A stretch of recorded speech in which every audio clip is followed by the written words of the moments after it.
Rome didn't fall because of barbarians. Rome fell because its money died. For centuries, Rome stood as the center of the known world, unmatched in power, wealth, and ambition. 50 million subjects, 2 million square miles of territory, the most sophisticated economy humanity had ever seen. But what if everything you were told about Rome's collapse was wrong? What if the very currency that built the greatest empire in history became the poison that destroyed it? The year is 301 AD. In every marketplace across the Roman Empire, absolute chaos unfolds. Merchants refuse to sell bread, even to starving customers waving fistfuls of coins. Farmers hide their grain in secret cellars. Citizens riot in the streets of Rome itself, demanding food they can no longer afford. Their money is dying, and with it, everything else. Within a single human lifetime, a Roman coin lost 98% of its value. The price of wheat increased by 20,000 times. Imagine waking up tomorrow and your morning coffee costs $40,000. That's what Romans experienced, daily for decades. This wasn't gradual decline. This was economic apocalypse that shattered the greatest superpower in human history. And here's what should terrify you. We're doing the exact same thing right now. Today, we unravel the financial autopsy of ancient Rome, a chilling story of desperation, deception, hyperinflation, and civilizational collapse. The warning? History may be repeating itself right now.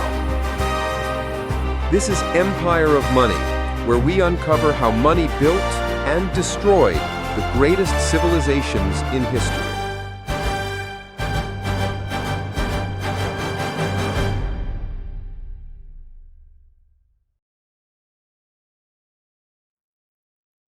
To understand how money destroyed Rome, we must begin at its origins.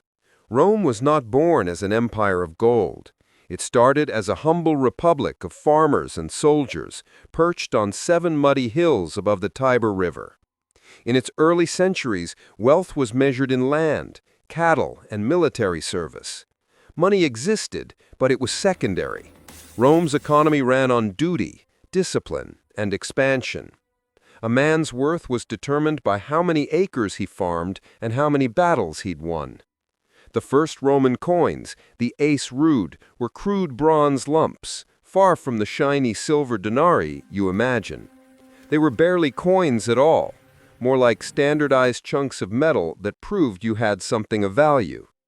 But as Rome expanded, conquering neighbors and absorbing their treasuries, something shifted. War brought wealth. Wealth brought inequality, and inequality began to rot the republic from within. Soldiers returned home to find their farms foreclosed. Aristocrats bought entire provinces. The gap between rich and poor became a chasm. By 27 BC, when Augustus became the first emperor, Rome controlled the entire Mediterranean basin.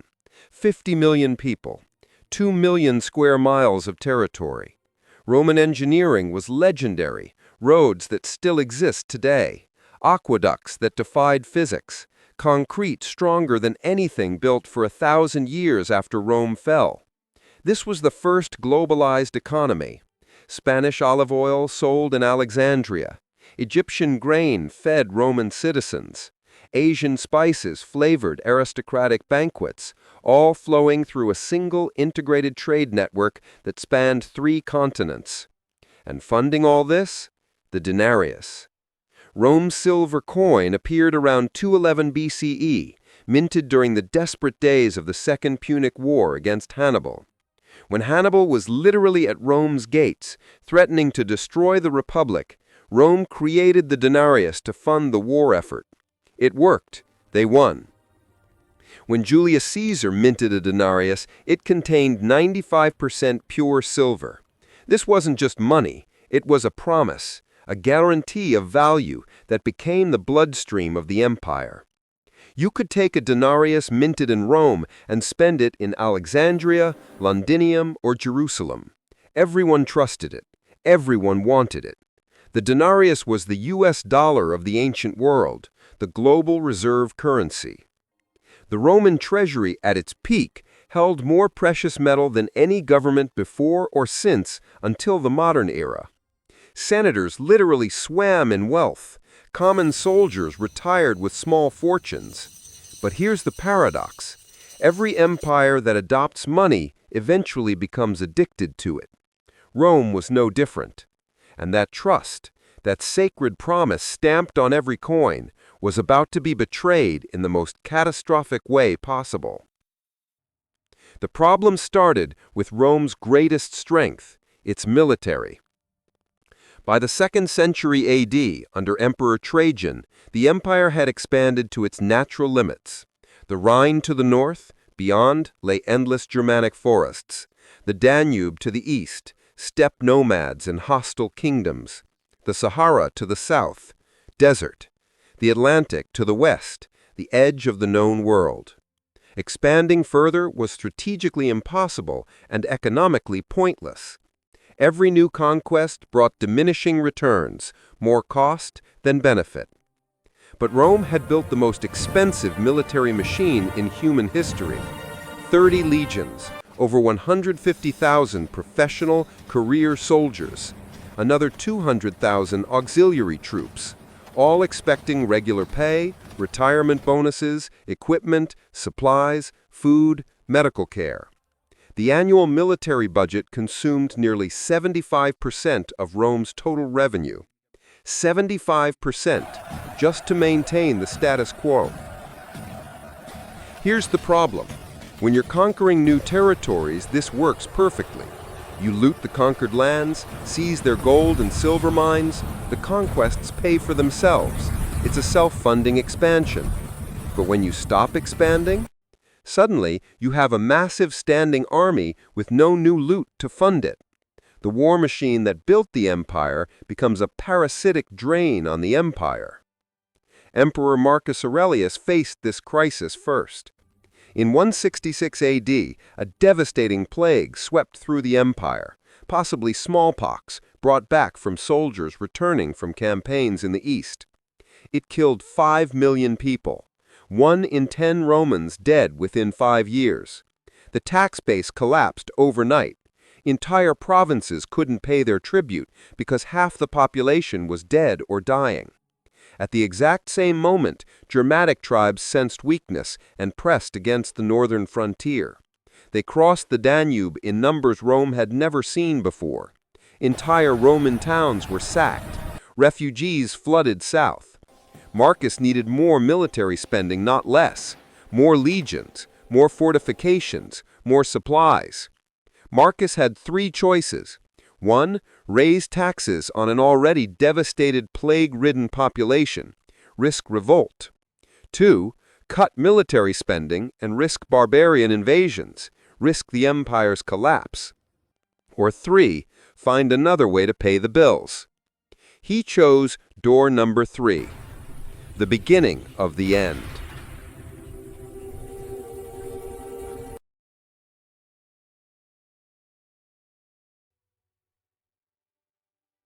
Here's how the scheme worked.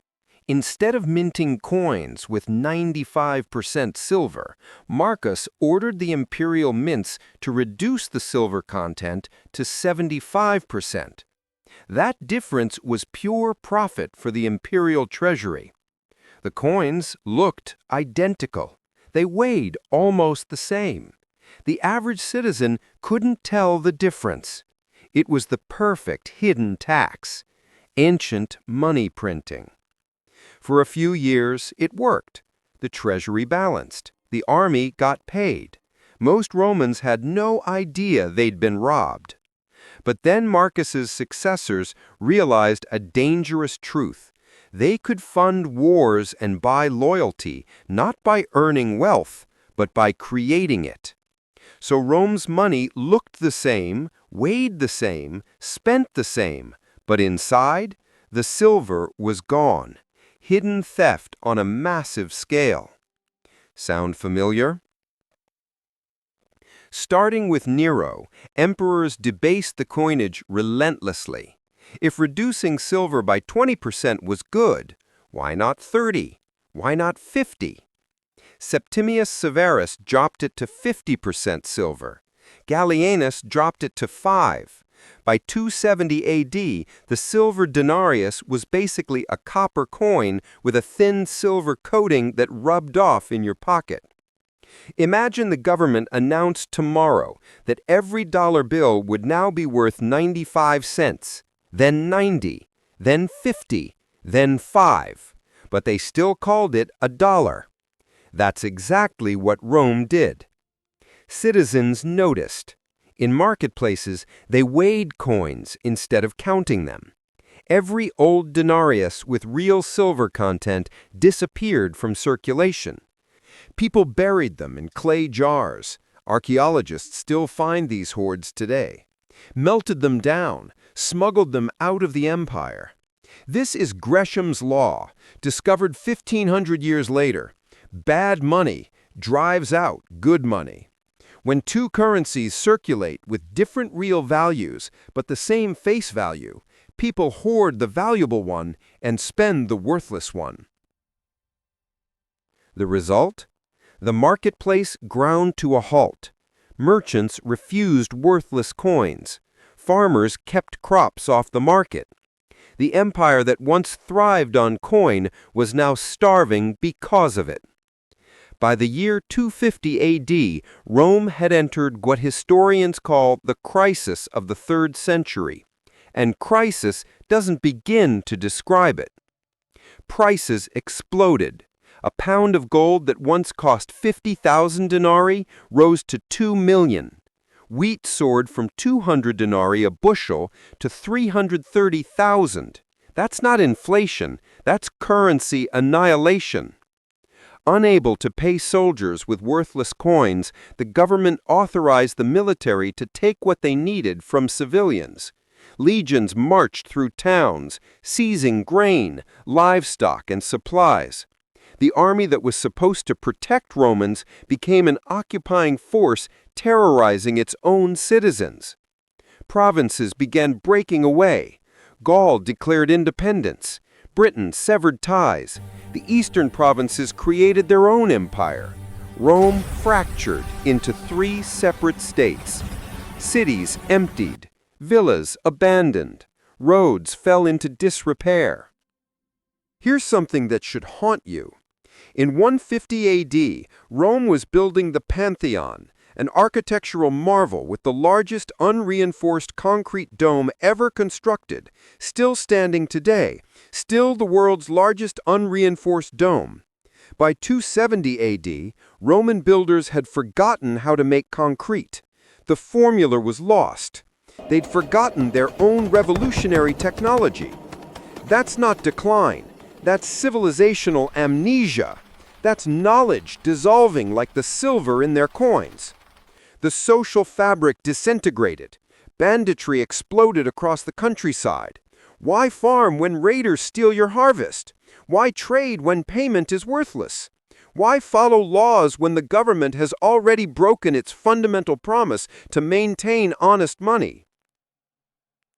Think about the sequence: debased currency, collapsing trust, economic chaos, political breakdown. Every stage fed the next, and Rome had no idea how to stop the spiral.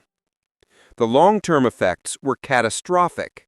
The Roman middle class, merchants, craftsmen, landowners, was completely wiped out. Wealth polarized between a tiny elite and masses of impoverished citizens. Many abandoned their land, seeking refuge under wealthy landlords. Proto-feudalism was born. The empire would eventually stabilize, but as something different. In 285 AD, Diocletian split the empire into eastern and western halves. The west would collapse within 2 centuries. Trade collapsed. Ports were abandoned. The Mediterranean became dangerous waters ruled by pirates. Per capita GDP in the Western Empire fell by 40% between 200 and 400 AD. Rome tried to fix its money. In 301 CE, Diocletian issued the Edict of Maximum Prices, setting fixed prices for over 1,000 goods and services. Violating it could mean death. The result? Farmers and merchants stopped selling goods. Scarcity worsened. Within 2 years, the edict collapsed. Later, Constantine created the solidus, a stable gold coin that held its value for 700 years in the Byzantine Empire. Proof that sound money was always possible. But by then, the West was beyond saving. The Eastern Empire survived another millennium. The West fell into ruin. Same empire, different monetary policy. So let's recap the pattern. Unsustainable spending, currency debasement, hyperinflation, economic collapse, political breakdown, civilizational decline. Now, here's where this stops being ancient history and becomes uncomfortably relevant. Rome debased its coins over decades. Today, central banks can expand money supply with keystrokes. In 2020, the United States increased its money supply by 25% in a single year. Since 1913, the US dollar has lost 97% of its purchasing power. Since abandoning the gold standard in 1971, it has lost 85%. The trajectory is eerily familiar. Rome's military spending consumed its budget. Today, global debt exceeds $300 trillion, 3 times the world's annual economic output. Rome's middle class was annihilated. Today's middle class is being hollowed out. The richest 1% control more wealth than the bottom 50% combined. Rome collapsed slowly. Our systems operate at digital speed. What took them centuries could take us decades or less. Does this mean the dollar will collapse like the denarius? Not necessarily. The dollar is backed by the world's largest economy and military, but history suggests no reserve currency lasts forever. And just like Rome, when purchasing power declines and wealth concentrates, society becomes unstable. Political polarization intensifies. Populist movements rise. Rome didn't collapse overnight. It was a process that began with reasonable compromises and ended with catastrophe. The question isn't whether modern economies will follow Rome's path. The question is, are we paying attention to the warning signs?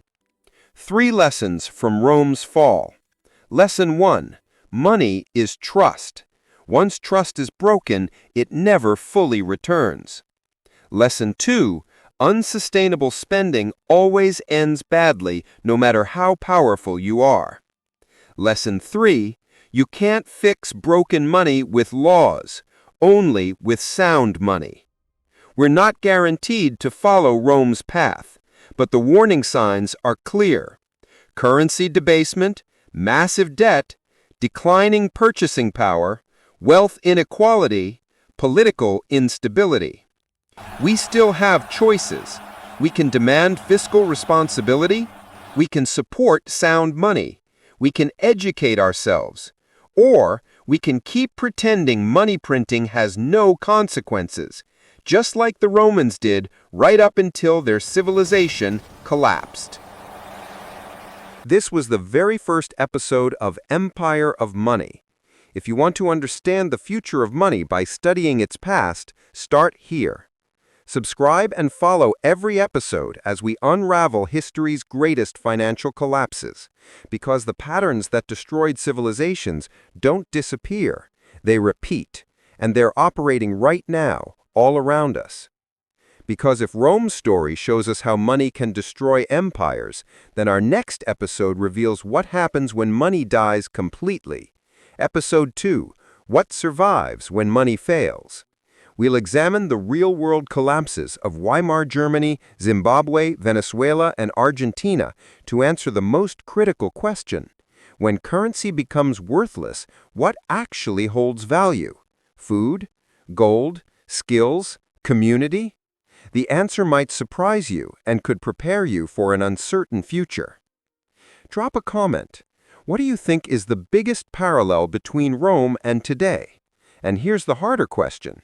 If you were Roman emperor in 250 AD, facing the same budget crisis Marcus Aurelius faced, what would you have done differently? Because those choices matter. The Roman emperors thought they were making smart decisions too. Rome wasn't destroyed by barbarians. It was destroyed by its own elites, making short-term decisions that created long-term catastrophe.